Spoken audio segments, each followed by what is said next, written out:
La Suisse et sa quiétude, ses lacs, son architecture, ses montagnes et parfois une surprenante odeur de cannabis.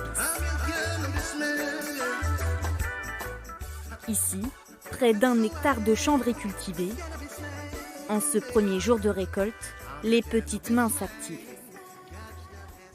Hop, on en est où au chargement là? On a presque... Je vais en envoyer 3 là-bas là. Ouais. La culture du cannabis, voilà, ça se résume pas justement à faire cultiver dans un placard ou dans une cave. Enfin voilà. Donc là, on est quand même dans des locaux qui sont importants. Donc aussi avec une gestion derrière qui est vraiment très importante. Donc voilà, en fait, ça va être au niveau des éclairages, des ventilations, des brumisations, des aérations aussi. En fait, c'est tout un combo qu'on doit gérer derrière pour optimiser en fait notre climat contrôle. Légale depuis 2012 en Suisse, la culture de chanvre s'est aujourd'hui professionnalisée. Dans cette entreprise, par exemple, 100 personnes travaillent quotidiennement. Alors là, voilà, j'ai repéré un petit peu de moisissure qui commence à arriver. Du coup, je coupe directement la branche ici. Hop. Voilà, tac. Et j'enlève donc la partie qui est infectée. Là, vous êtes sur l'étape de la manucure, où du coup, on fait la dernière partie de nettoyage au niveau de la fleur, pour qu'il ne reste que la fleur et non pas les feuilles autour. Et à partir de ce moment-là, du coup, la fleur part directement en laboratoire pour être dans son état final.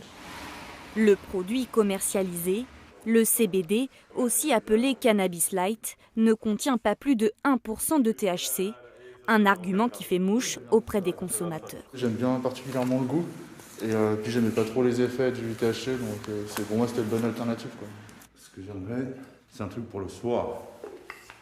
Un truc pour te détendre un peu? Ouais, après le travail. C'est cool. Moi, j'ai un enfant à charge et du coup, ça me permet de faire vraiment ma journée sans qu'il y ait un impact ni sur lui, ni sur mon travail. C'est vraiment très agréable. La légalisation du CBD a ainsi détourné certains consommateurs du marché noir. En revanche, pour ce chercheur, le produit a aussi su attirer un nouveau public.